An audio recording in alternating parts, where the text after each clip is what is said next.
Are we here? Yes. Great. Okay. Yes. How Hi. are you? Good. Today's a good day. Today is a good day.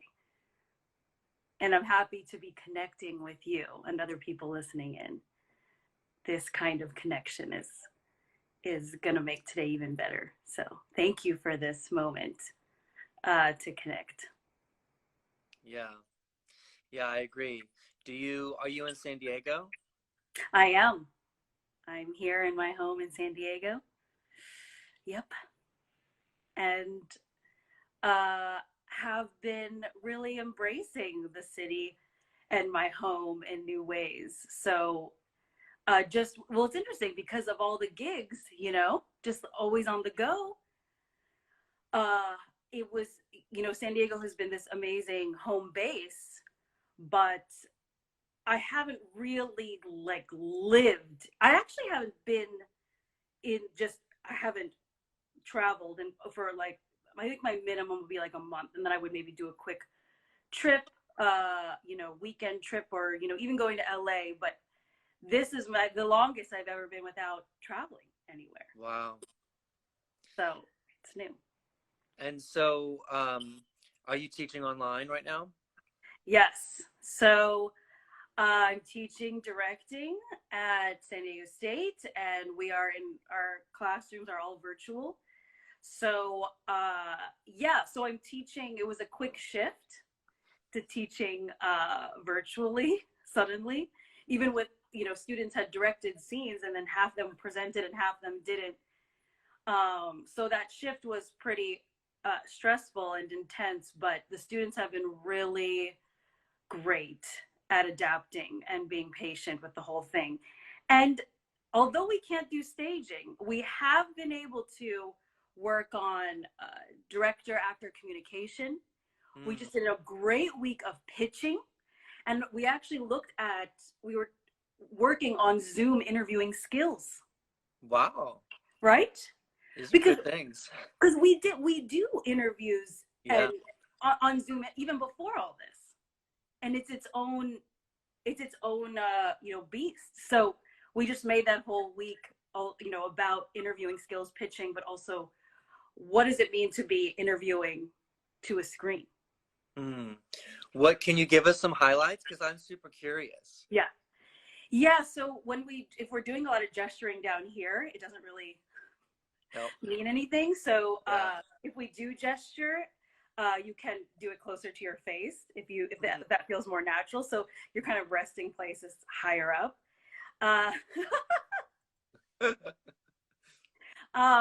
And then looking at the camera, we're talking about where to look. And if I'm looking, a lot of times when we look at where the screen is, maybe we're looking down. So sometimes I'm looking at you, but what you're seeing is this. Right. So, but it's hard to talk to avoid or nothing, So if we could move, the who you're speaking to, if we could move them closest to the camera, that's ideal. So that it's closer at least it's closer to the camera. But if not, what we were saying is that when you speak to the camera, and then when you're listening, you can look at the image. So at least when I'm talking, you're seeing eye contact when I'm talking to the camera. Wow. Now I'm going to be really self-conscious about that. Well, Jesca, that you're one of my favorite directors, and from the first time that we've interacted, the conversations have always started with form-based, craft-based language, and kind of like pushing each other to like keep talking in those terms. And it's such a rarity to find, and it's something that I really value about our friendship, because I don't get to have those conversations very often with other directors. So thank you. Right. Yeah. No, I mean, I think I know, this is why I also value our friendship too, is that we're both excited about the how. Like we know the stories, we know there's a lot of things that we all know, but the how, I know you and I have a, you know, kind of open mind, or big, or we dream big, or think Hmm. outside the box, you know, of how we can tell the story, you know, because I Yeah. mean, that's the thing, is like, that's what, how we break it down. We break it down in form, but ultimately it's, we have something to say, or the playwright is saying something. So how do we do it? And we're both excited about sort of pushing that. Hmm. Actually can. What will you, before I get ahead of myself, will you tell us a little bit about your journey as a creative artist? Yeah, so I'm from central Pennsylvania. I'm from Harrisburg, Wow, I near, didn't know that. I'm from near Hershey. Yeah, the sweetest place on earth. I yeah, I'm a Pennsylvania girl. Which, yeah, a lot of people assume I'm from California or the West Coast, but I'm totally small town suburban Pennsylvania, and grew up in a family of people in the medical field, but we're all artists, very vibrant family of musicians and singers and dancers. And so I was very involved in our Filipino community. We would put on these big performances every year. So I watched that ever since I was 5.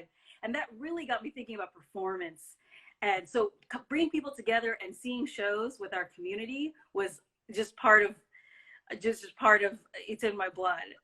And then I, of course, got very interested in the arts. My parents were very, you know, they, you know, put me in all the classes and all the clubs, and they supported me. And then ultimately, when it came to college, and I said, this is what I want to do, they said, it's a hobby that got out of hand. But yeah, it was my hobby. That I had so many hobbies: choir, violin, singing, dance, you know, acting, drama club, speech, and forensics. Like, so it's, now I was like, oh, I was able to use it all. And I knew pretty young I wanted to be a director. So I applied to be a director at NYU Tisch, and I was in their BFA program at Playwrights Horizons Theater School, and did 4 years there and loved it. And then right after that, I worked for an experimental company in downtown New York called Ping Chong and Company. Oh And yeah. I was their education director for 5 years. And I was Ping Chong's associate. So we're doing interdisciplinary work with puppets and dance and media all over the world, and also doing community-based, interview-based theater. So that was a big part of my, that shaped me as an artist, my time with Ping Chong. And then I knew I wanted to be my own Ping Chong, so I applied to grad school and went to UCSD. I got my MFA in directing there. And then after that, I did some fellowships, including the Julie Taymor World Theater Fellowship, where I lived all over Asia for a year. And then as soon as I got back, I directed Viet Gone at San Diego Rep. And then soon after that, the job opened to be head of directing at San Diego State University, to be the directing professor. And that's what brings me that's 2 years ago. So I've been here ever since, maintaining that, you know, amazing job here at San Diego State, and then freelancing all over the place. And it's not a small thing. I mean, to be Ping Chong's associate and then to go and on that fellowship, I mean, those are really, really impressive things to be a part of.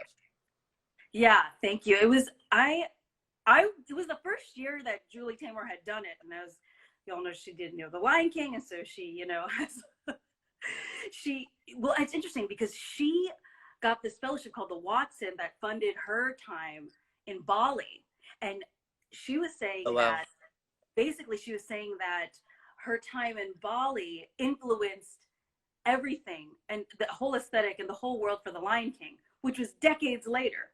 So what was amazing about this fellowship is that she wanted to do her own thing, where she sends directors off anywhere in the world but Europe for 1 year, mainly because our theater and our art here is so influenced by Europe.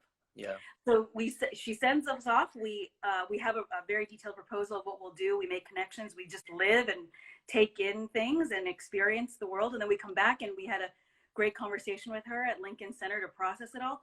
But the goal wasn't even to create anything, because it didn't bear fruit until Lion King, her time in Bali, when she was in right out of undergrad. So that's what was so amazing about this fellowship. And so when I for anyone watching that's a director or choreographer under 35, I highly recommend applying for this fellowship in the future. And if you have any questions about that, I've helped some people. People have gotten it.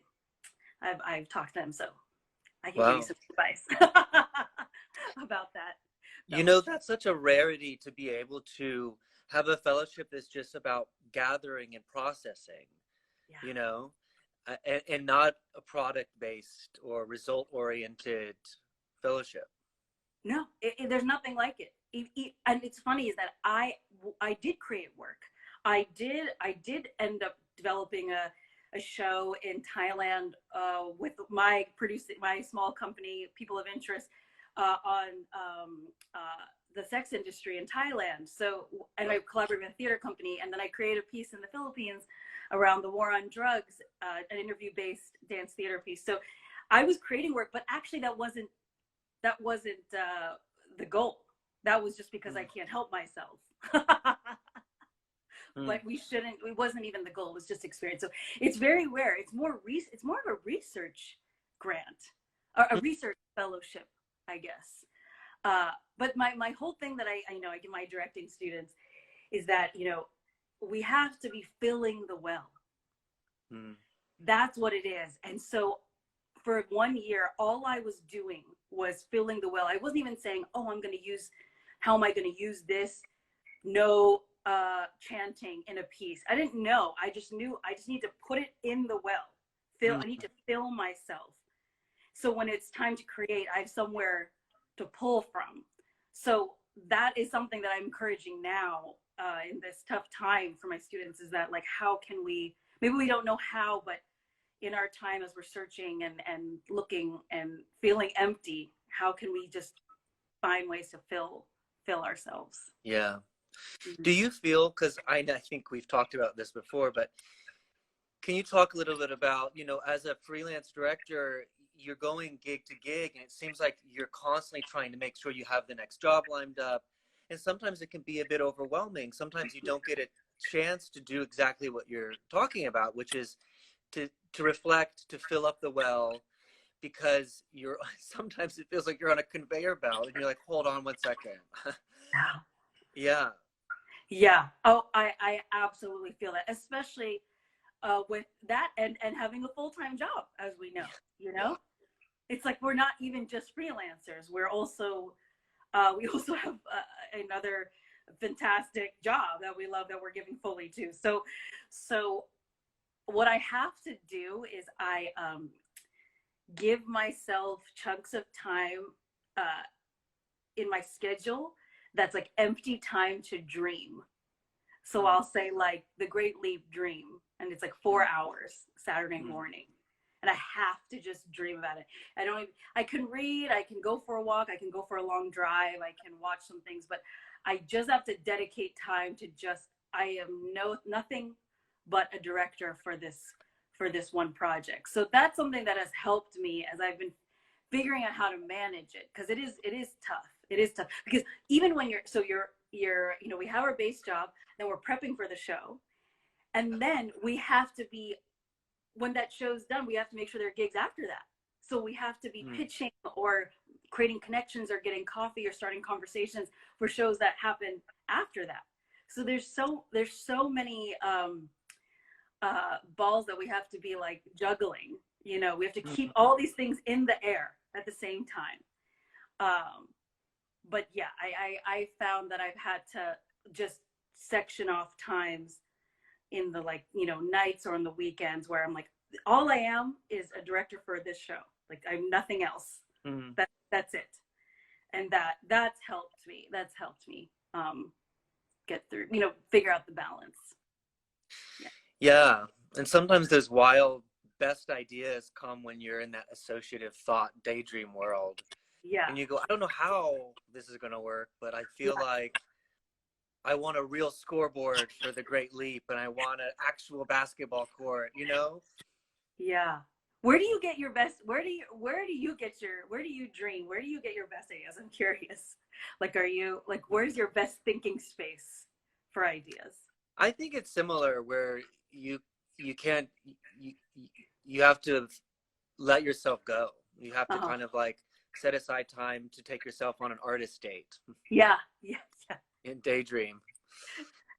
Artist date with date. Yes, I date the play. You have to date the play. Yeah, yeah, yeah, Yeah, yeah. which I've done. I've done. I'll sometimes I'll just say, okay, so tonight I go to like a nice restaurant. Oh, I love Me, this. yes. Oh my gosh, yes. Oh my gosh, I will just go. I'm seeing if I can play around here. I will like, yeah, I'll like go. Susan Laurie Parks. I will.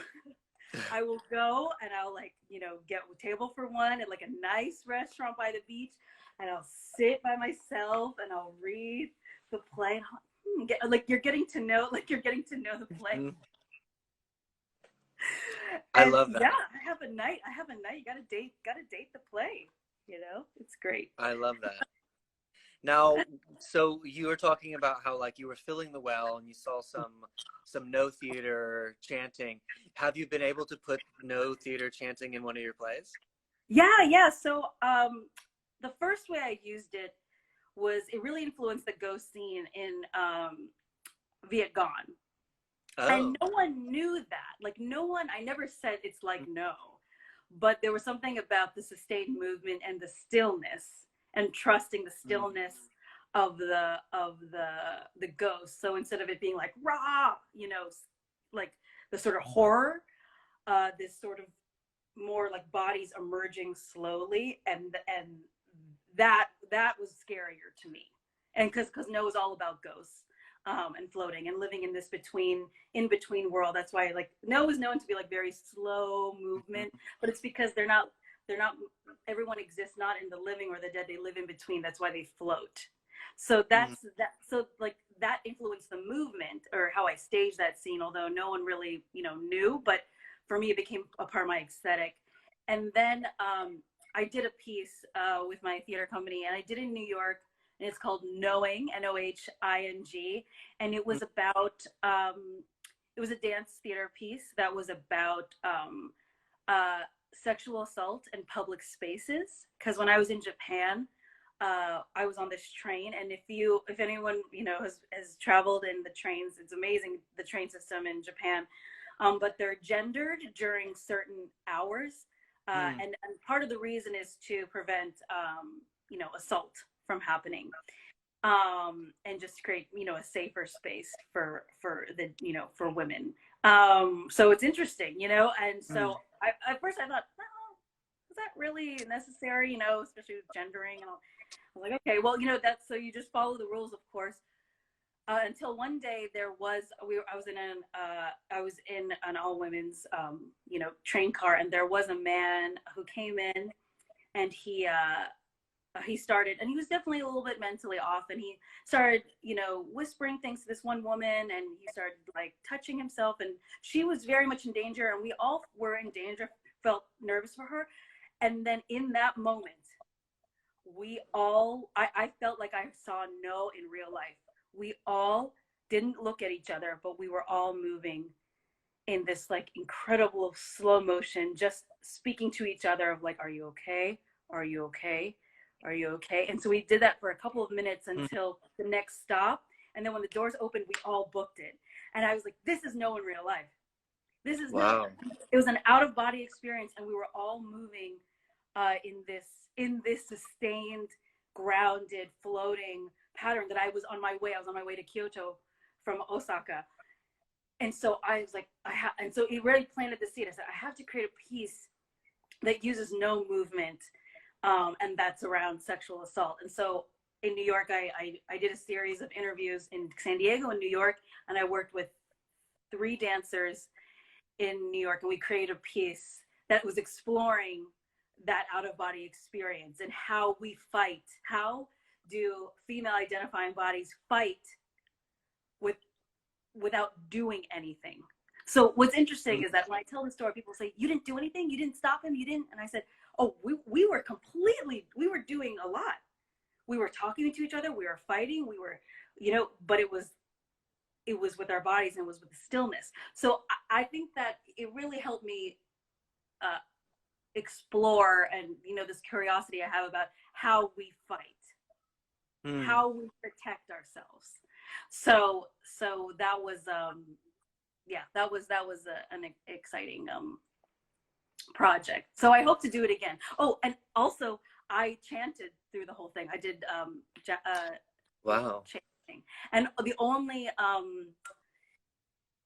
and I was chanting the inner thoughts of the women, um, and most of the chanting was with the word you, because the Mm. things that we couldn't say, like we weren't talking, but we were talking. So Mm. so yeah, it's interesting. Like I didn't know that, but I was studying no, and then I was in a, you know, then I was in that train car, and then it hit me, and then the idea came. So that's what's, I think that's what's just so exciting about what we do, right? It's like Mm. our experiences, like living, loving, all of that, heartbreak, pain, all of that is feeding, is part of also filling our well too. Mm. Um, and so that's, I just am constantly just feeling super privileged to be an artist. That someday that Yeah. all my experiences are making me a richer, more complex artist. Yeah. Would you talk a little bit about, a lot of directors don't have a lot of work in like being a generative artist or a devised artist, and you do. And I mean, our Cygnet's audiences will know you from seeing like actually in Vietgong at the Rep, but also the work you did at the Bill and Judy Garrett Finish Line Festival, Lena Naka-Winkler's play. But you have such a history of generative work, and can you talk a little bit about that? Yeah. So that really came from my work with Ping Chong, since he's really one of the fathers of devised theater. So he always laughed at that word, because he was doing it for years, ever since the 60s and 70s. They were, rolling around the floor, on the street, in each other's basements, and creating stuff with all different kinds of artists, from, musicians and dancers and opera singers, and yeah, and they would generate something, and so having Ping as my mentor, uh, that it's just that it will happen in the moment, and that actually the rigor that comes from a devised theater process, I learned that through him, because we would constantly get in the room and try things out, and the amount of research I was doing, because I call myself his personal dramaturg, because I was doing so much research. He'd come in and say, I have an idea about this one person, and then I would say, okay, great, and I just start to research, and so then we would put all the work together, and then we'd get some actors in the room, because we figure out the kind of actors we want, and then we generate for a week or two and see if it became something. And so it even though that wasn't, I'd studied a little bit of that at NYU, doing it professionally with Ping made me realize that it's totally an option, because it's not like this, it's not just rolling around the floor. I'm like, oh, we toured this work, we got grants for it, we traveled all over touring these productions, so it was very real for me. And so when and of course, assisting him and being his associate, I, was trying to learn so much from him. But when I left, I was like, it feels wrong for me to just say like, oh, that was that time. It's like, it was part of me. It felt right. And so and it wasn't until after grad school, because grad school was very much about like working on new plays, working on the well-made play, or structure and script analysis, and working on great plays, or what, and honestly, like what your professors decide is a great play, like that's the training. Like whether I agree or not, for my 3 years, what I studied, those were great plays, because I was taught those were great plays. So, and so it wasn't until really a little bit during, but it wasn't until after, where I was able to say, okay, what do I want to say? What are the topics I'm interested in? And how, going back to form, how do I want to do it? I love working the room. That's why I love working with playwrights, because it feels generative, even though they're leading the way, and we're leading the way in some way. But when you have dancers in the room, and you have composers, and you have an idea, and you're able to generate in the moment, it's important. I actually realize I need to do it. I actually have to do generative devised work. And so the few projects that have happened was Knowing. Another one that came about was A&Q, which I did in the Philippines this past summer in a full production in Makati. And that was interviews based on two sides. It was all about contradictions around the war on drugs. So we'd interview people on two sides, whether two very religious people on two sides. And I worked with a company of professional actors there. And then most recently, so maybe some people watching saw PDA at the La Jolla Playhouse Without Walls Festival. And that was a dance theater piece with three real performer couples about public displays of affection. And that's another generative piece where I worked with real people and I interviewed them for hours on their relationship and how they show each other affection and how they touch and how they love physically. And then we generated and I led and directed and choreographed a series of duets together. And so that's my most recent work, and actually my most joyful work that I've done, because I'm always interested in sort of tension and inspecting some like an unresolved problem. But I thought, oh no, I've never done anything that was like feels like a dance theater rom-com. But I will say, so I just had this great conversation with Kim Heil at San Diego Rev, associate producer at San Diego Rev. I had her visit my class, and we were talking about how great art doesn't come from comfort and being comfortable. It actually could come from we believe that great art comes from a darker place. And in my thought was, it's actually coming from a tension or something you're wrestling with. And so I realized, and when I was actually putting together the idea of PDA, that it wasn't because I want to celebrate love. Ultimately, it did that. But I wanted to do it because I am not usually comfortable with PDA. So when I went to the space and I saw all these couples, since it's site specific, all these couples like touching and making out, and I was like judging them because it was making me uncomfortable. So it was actually coming from a place of me of like wondering, why are they comfortable? What makes that? And how does that happen? Who decides? And why am I not comfortable with that? So it's interesting.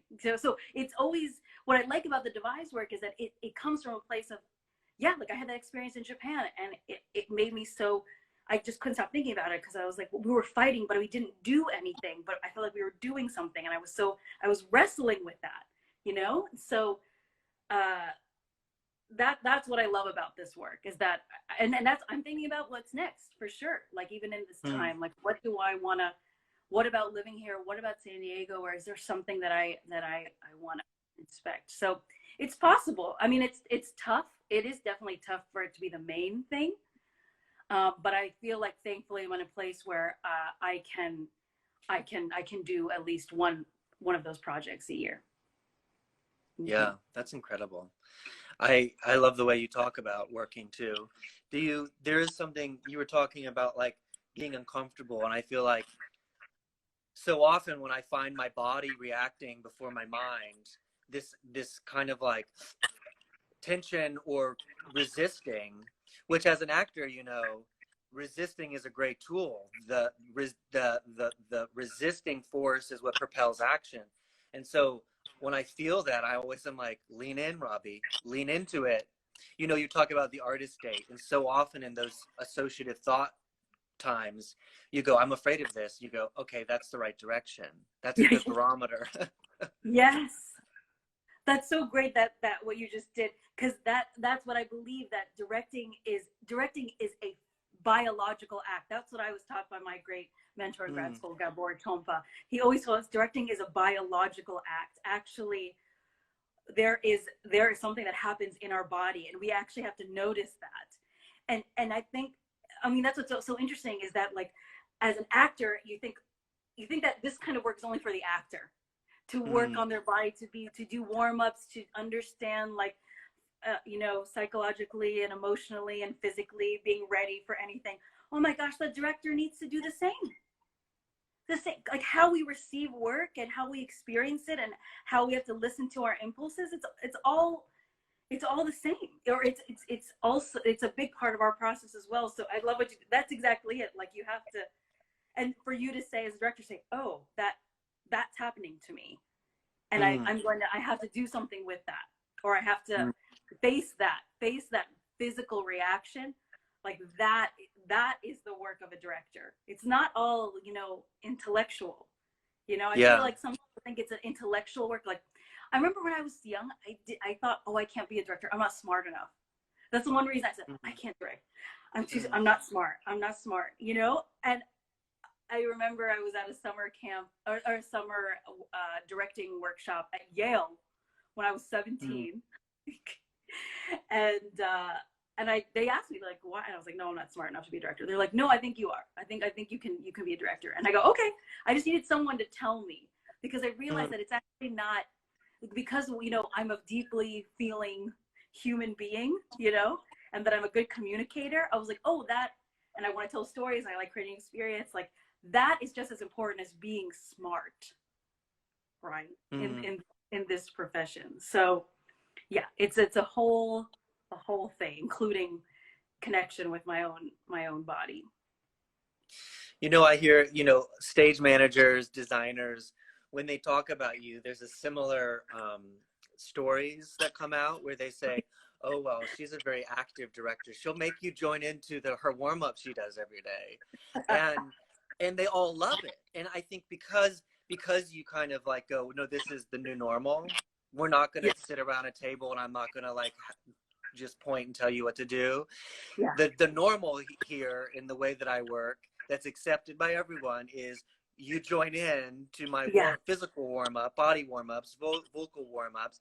And because of that, your room is so open and malleable and, you know, open to any idea.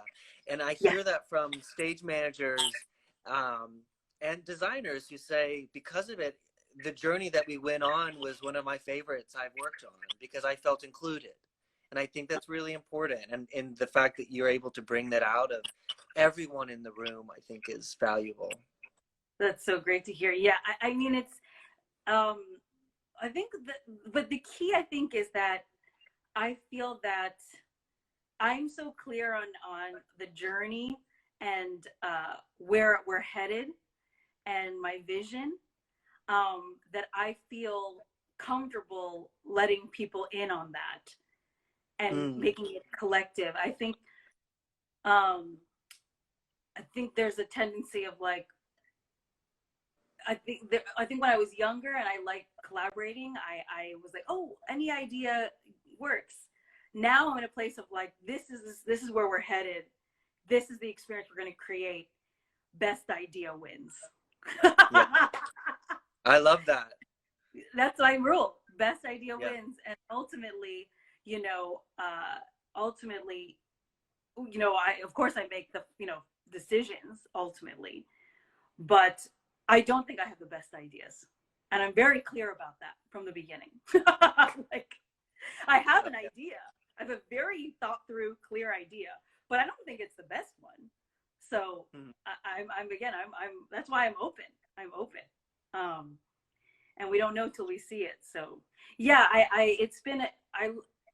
my room must be, I want a room where we're working hard and we're focused, but a playful is really important to me. That it's a playful room where people are throwing ideas and it feels like this sort of, not chill. I don't like a chill room. I don't like a relaxed room. I like a room where we're like playing a game, like tag, you're it, like what are we going to play next? Like that's the room I'm in. I like to be in, where we feel like anything can happen. And everyone just wants to join in. That's the idea. I love that. Yeah. Would you, you had a question come up about what kind of plays do you gravitate towards?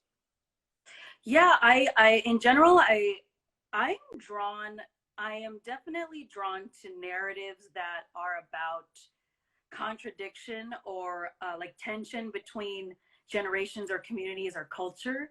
That's just something Mm. that I just gravitate towards. And I see it in a lot of the work that is, even if a play maybe is not even about that, when I see it, I read it that way. Like, what is the, you know, even in The Great Leap, it's between, even what's interesting about it, it was about China and America and then this Chinese American. So it was like, there's like three parts to it, Mm. you know, and it was also generational too.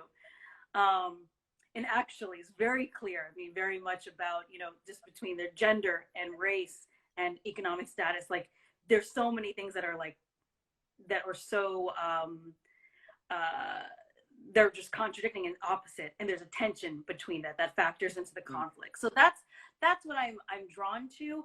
I will say when I'm reading a play, if I'm drawn to work that where I feel like it can only be done in the theater. If I read something Mm. and I feel like, oh, this would be a great film, or this would be a great movie, or if I read it and I know exactly how it should be done, like, oh, I could just see it in my head, then I'm not Mm. usually interested in it, because then there's not a challenge.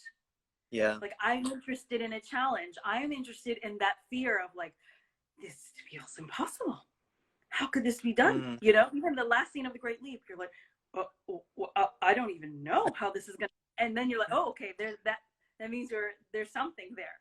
You Uh, know, that means they're onto something. So, um, so I'm also interested, because I'm interested in form and the how. I'm interested in the impossible.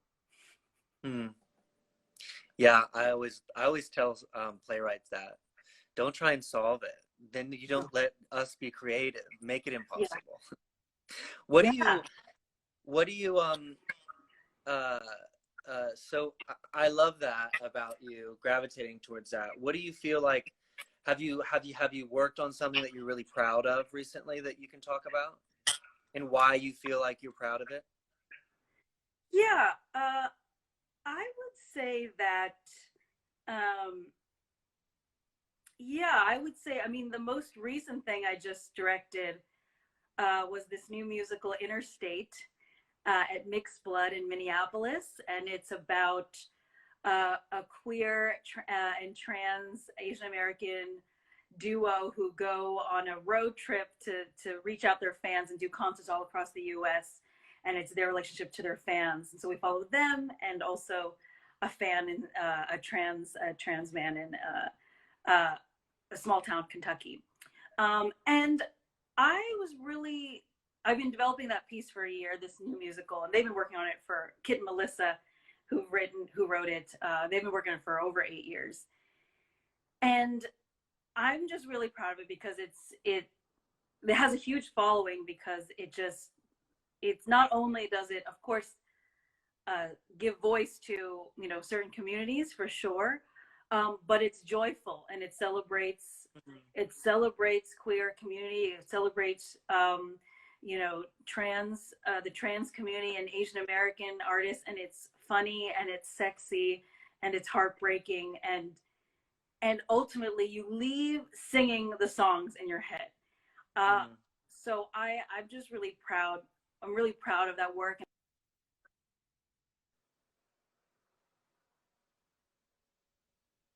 Oh, oh no.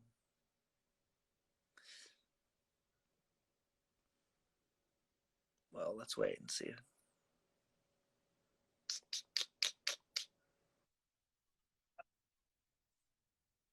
You went out for a second, Jessica. Okay, here I am. Yeah. There you are. Okay.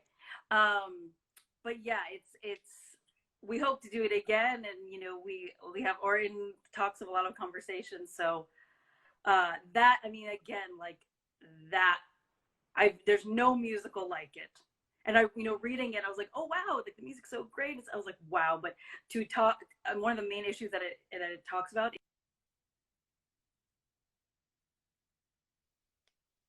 Ugh,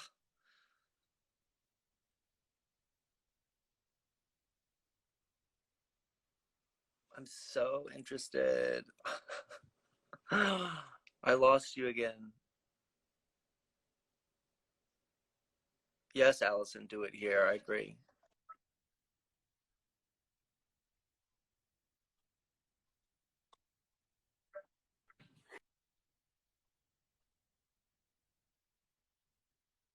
Are you there? Okay, here we are. We're gonna sit on my steps in my home. Much better. There Good. we go. So you were, it was going in and out when you were talking about the themes and issues of the play. Yes, yes. So there's just no play like it. There's no musical like it. So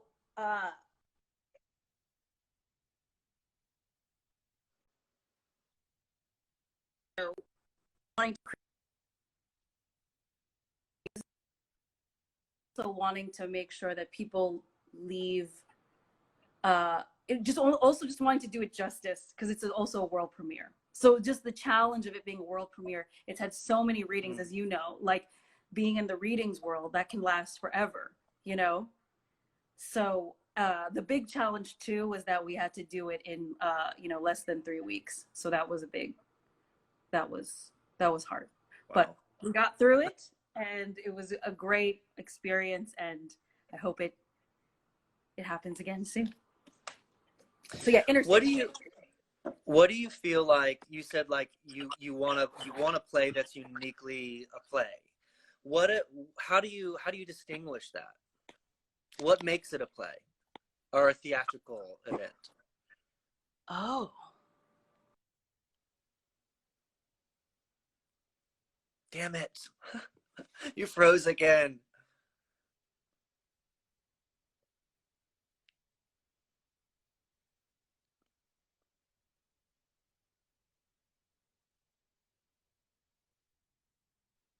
Okay. That was a bad spot. Here we go. Are you there? This is a good spot. I'm so sorry. Yes. Okay. Steps are good. And room's bad, steps good. Yeah. What makes it a play? Where I guess if I don't know how I can solve it. I think that's the thing, is that when I read it, if I feel like I'm not sure how to solve it on stage yet, then I know there's a way to do it through theater. I think that's the thing, is that like I do think that in theater we can solve anything. I think if you're asking for something very technical, like we need to fly, or like, for example, if someone says like people, all three, the main character flies away in a harness. It's like, well, no, we can't do that in this theater. But if it's like the main character takes flight, oh, we could definitely do that. Mm-hmm. Definitely. Mm-hmm. Of course we could take flight. Definitely. Mm-hmm. So it's that kind of where, and especially as those amazing moments with playwrights are like, I don't know how it's going to be done. Like, that's how there's something there to it. Yeah. But I think there's value. Of course, I think there's value in work that doesn't have any sort of magical elements or impossible direction. I think there's value in that. It's just not for me. Just right. Being honest. Like, even what's interesting about actually is that it's two people, in very real scenarios, and then confiding in the audience. But the challenge in the form, there was such a big challenge in the form, going from the weaving in the two monologues. So that was exciting to me, even though it wasn't like takes flight or magical or we travel to a foreign country. Like, none of that happened. But reading it, it's like, how I think the even challenge for me was like, I've never done a monologue play. I'm like a physical theater director and choreographer. I've never done a monologue play, Yeah. So, but then I found an incredible physicality and a physical life to it that was really, really exciting. How do you translate? Because you direct film as well. And so how do you translate your physical, ensemble driven devising theater? What does that look like on film, or does it at all? Do you abandon Oh my gosh. Yeah, that's such a great question. I know. Sometimes I look at my website, I'm just like, Jesca, there's a lot going on. There's a lot going on here. But really, there is a thread. There is a thread to all my work. Is that honestly, this talking about the conflicting, the tension between two communities, that is in everything. Even in the film, the short film I just directed over the summer, which is now making its rounds in the festival circuit online now. Um, but what I found is that it's it's all the same work, in that it's the same kind of beat work. It's the same. It's just that the movements and the actual style of it is just like so reduced. It's just like just the seed. It's like just the seed of the moment, as opposed to filling the space. It's like your theater is like just you and the camera. And so I think what's great, the reason why I think I worked great in film, or I hope to do more, is that I am very technical. So it's a thing. It's like people feel very like everyone's sharing ideas. It's a playful space, but my work is very technical and very tight. So that really helps when I'm working. That really helps when I'm working in film, because it's such a tight schedule, and it's so technical, and we have to hit certain things at just by a certain time because of light and equipment rental and all the things. So I think that rigor definitely translates into film.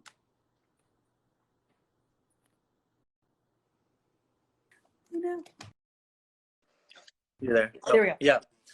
How do you, to switch gears for a second, how do you feel like theater will shift after this? I'm gonna stand now. Here we go. I don't want to be holding it. Oh, I like this. Little side light here. I actually think that people will want to get to the theater. Yeah. I have this feeling. I think last week I wasn't sure. This week I'm sure. This week I'm sure. I do think that people will be wearing masks. And my hope is that, I actually just hope that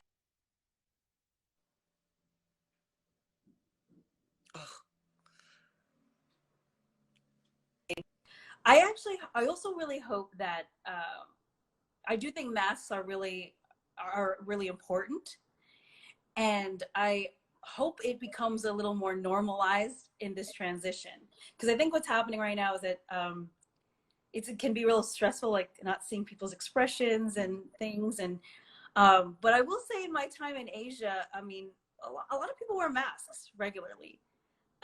Just I actually wore masks a lot because of the pollution when I was living in the major cities. So I would always wear a mask just because of, asthma and stuff. And so my hope is that we can continue. I know that we will continue creating work, and that I believe that people will be ready to go to the theater. But I do think it will be different. I think people will be wearing masks. I think there'll be a new sort of cleaning routine. I think people will keep a little more distance from each other. But my hope is that we have this mindset shift, that it's not seen as hurtful or as like, oh, we're not able to connect. It's like, no, I'm wearing a mask and I'm staying afar, but we're still here together. Like it's just it's a mental shift. That's what I'm because I know we are going to continue to wear masks for a bit, and I know we are going to continue. Some people will prefer to social distance even if we don't have to, and I think that's part of it. Something that I was talking about with my students this past week was, we were all talking about, what are we wrestling with? If every artist, if all great work comes from wrestling with something, what are you wrestling with? And what I'm wrestling with is touch. Like when because I'm not getting it. And right now it feels like it's not only, it's about like, oh, my own space, it's also about health reasons. What does touch mean now? And when we are able to, how do I, like, what is the meaning of touch now? Because it's not just, oh, are you a hugger or not? Or this is a formal, we shake hands. Or maybe we just don't touch, and that's just okay, So I've been thinking a lot about touch. And when we see actors now touch on stage, does it feel like, are we thinking about, Mm. are we thinking about it, you know? And if so, is that just part of the narrative now, as opposed to like thinking, oh, now all I can think about is the pandemic? It's like, no, that's the given. Yeah. That's part of it now. So what does that mean? So when actors do touch, what does that mean? Yeah. It just means more. So that's, yeah, I'm working on not putting like negative, trying not to always feel so negative. Like when I go to the grocery store and everyone's wearing masks, it's supposed to be like, oh my gosh, this is another world of like, oh, we're wearing masks. Yeah. Yeah, I just read this interesting article in the New York Times written by an actor that was in the cast of The Normal Heart.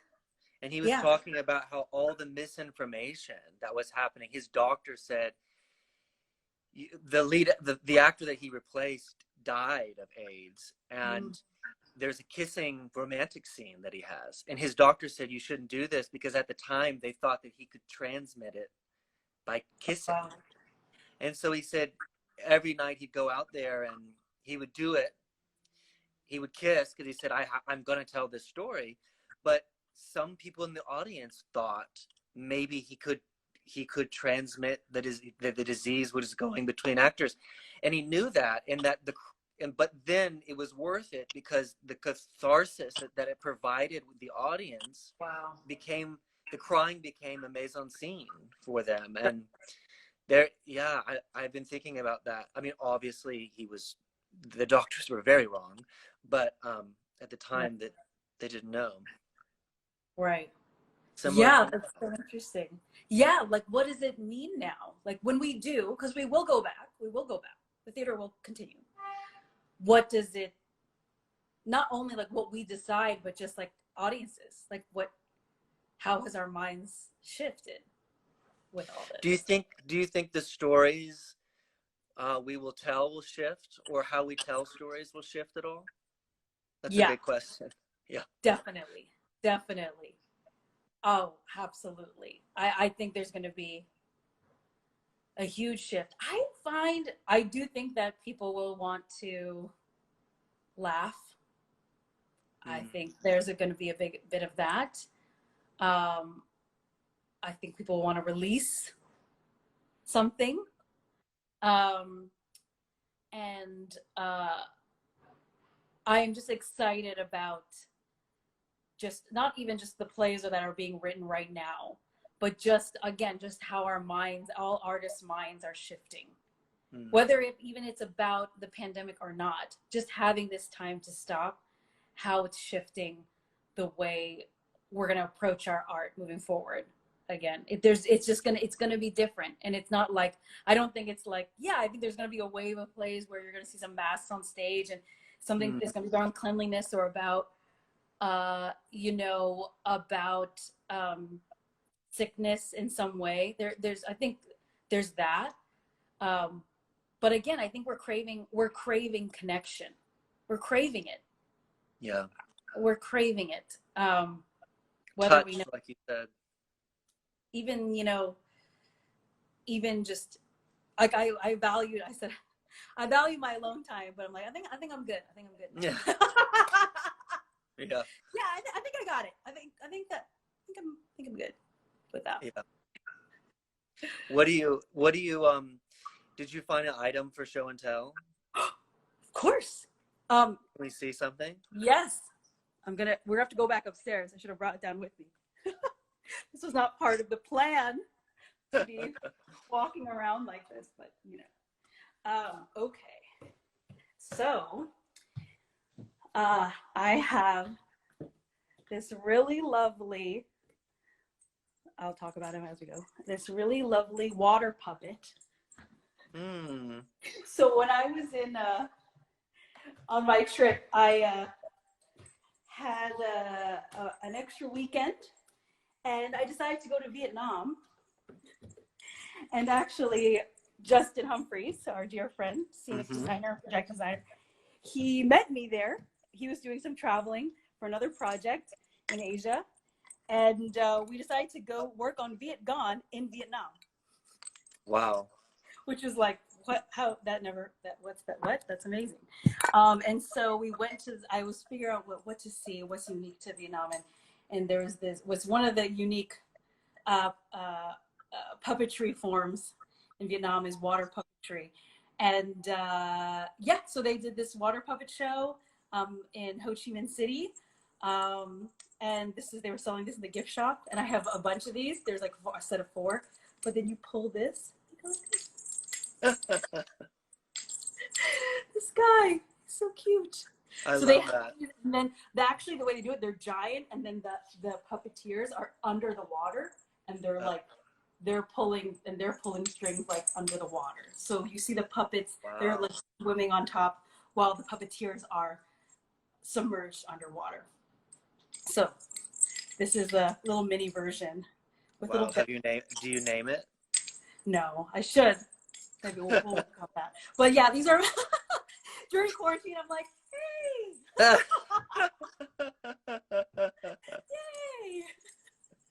What should I do? What should this? That's your next piece. Conversations with your water puppet. Oh, so I have puppets. I have masks. I have lots of things. Like, I'm that.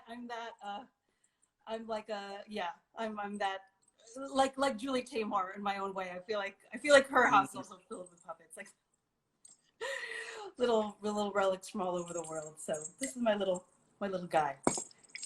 If anyone has any questions for Jesca, feel free to ask.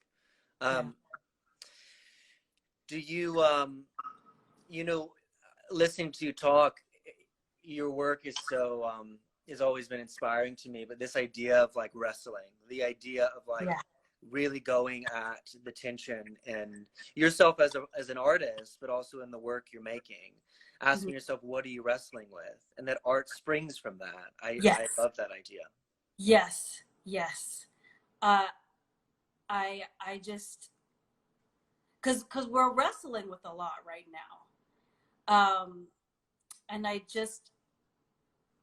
And it's interesting. I don't want to say like, I'm going to create something great from this time. It's that, no, it's actually recognizing my own feelings and recognizing how hard it is, or how, just how I feel. And just knowing that I can just